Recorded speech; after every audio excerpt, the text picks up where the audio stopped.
Hey Matthew, what's up, buddy? Good morning. So, here's your Vox AC30 TB6.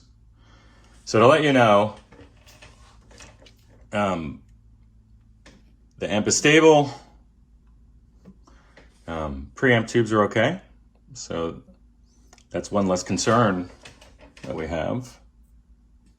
New power tubes, new rectifier tube. With the 50 ohm total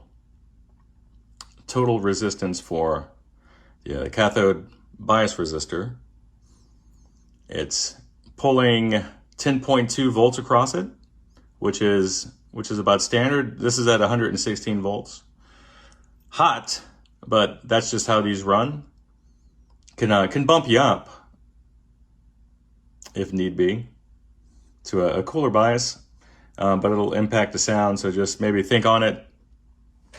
It will also preserve tube life, but again, it'll kind of take you away from the classic Vox sound. So I'm going to give you a sound sample, but I need to bring up a few things in particular. So the total amount of background noise, which for us was measuring 120 hertz, is post-rectifier stuff that's getting into the signal.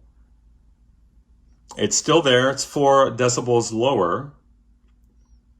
Does that make a difference? Yeah, a bit, but it's still excessive in my opinion. And as a matter of fact, conducting a cursory search online reveals that the TB and the TB6 series circuit boards have some baked in flaws. And I don't know why the engineers let stuff like that out of the factory. It's just awful. But just from the top of mind, I'll get to the power transformer in a moment. From the top of mind, there's one continuous, the main ground plane runs around a board, connecting a lot of the noisy high current junk to the low voltage signal stuff.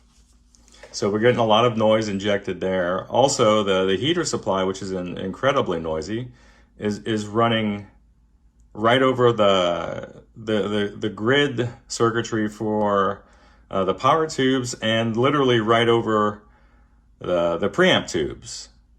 And on top of that, the vibrato circuitry, which is very noisy, is literally right next to and touching the input cabling. So it's insane that they designed it like this. So and that's from an electronics perspective. Now, from a mechanical perspective, which we'll touch upon the electronics bit via or by way of induction, the power transformer is your power transformer, and apparently it's kind of common on these. This one is developing a mechanical vibration, and it seems like some of the laminations inside of the transformer itself are becoming loose, and they're vibrating at what? 120 hertz. So I could literally, and I'll try to demonstrate it here. It may not be apparent, but as I lift the power transformer into the chassis, it may change the sound of the acoustic resonance. Now, the last time I did that, the chassis was on the other side. It was actually resting on the transformer. So maybe it'll be a little different now, but I'll try it anyway. But another thing, don't use the standby switch.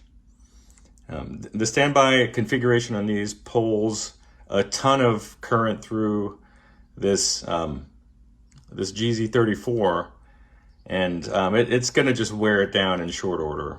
So just don't use the standby if you can help it. How many times can you do it? Don't know. We would need an owl in a tree who's familiar with how many licks before you get to the bubblegum center or whatever center of a lollipop to give us that kind of an answer. It's just anybody's guess. So just if you can help it, if you need a mute for performing, just like step on a tuner pedal or something. I don't know. Anyway, let's see what she does, and then I'll kind of walk you through it.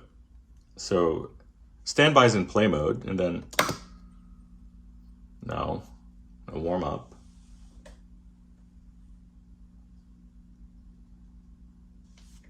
And the sound should start rolling in.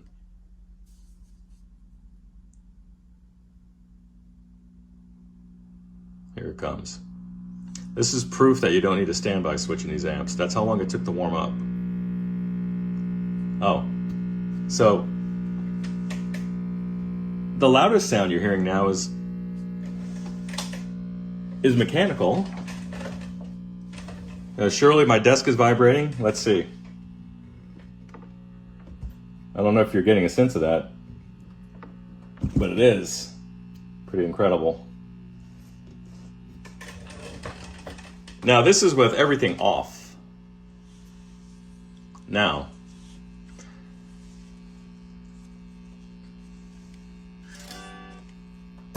let's see, brilliant.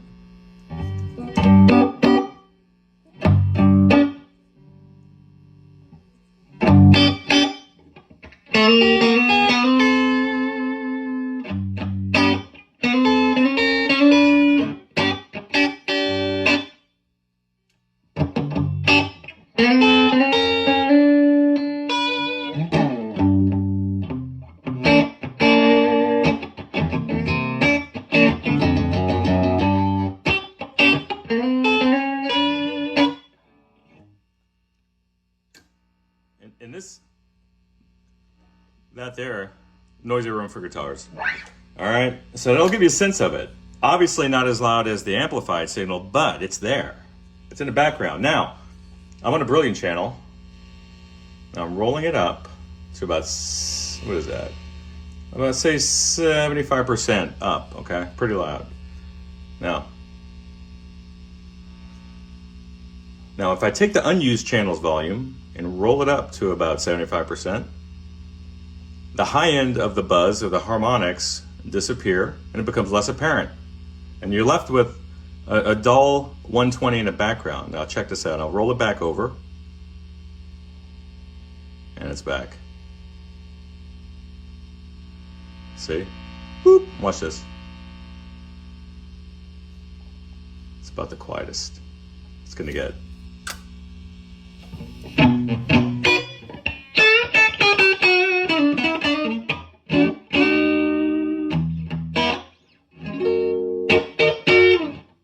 Really good sound on amp. It's just a background noise.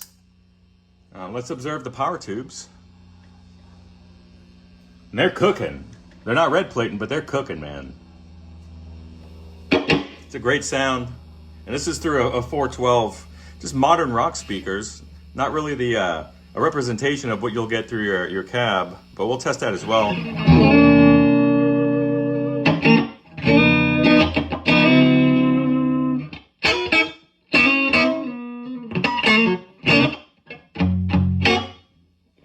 I like it though.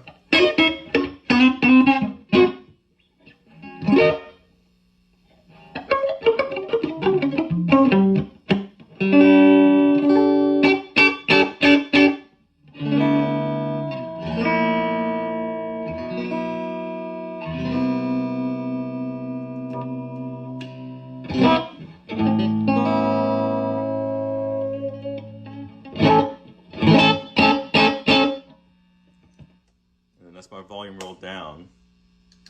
So that's what we're kind of looking at.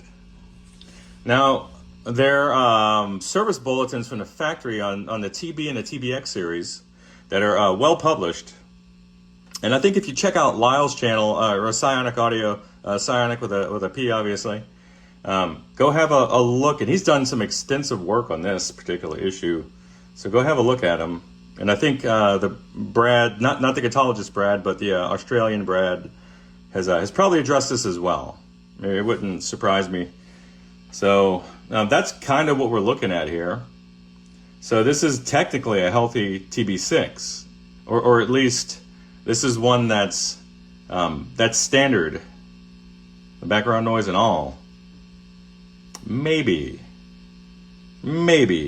The power transformer notwithstanding, but with respect to the junk getting into the signal, you know, there's 4 or so issues, and then on top of that, we could float the heaters on the cathode side of on the bias, and maybe take some of that out, maybe, but But all in all, the interventions are going to be very expensive because they require lifting the circuit board and then cutting traces and then adding new grounds and all this other stuff. So we'll just see what you want to do. All right, bye.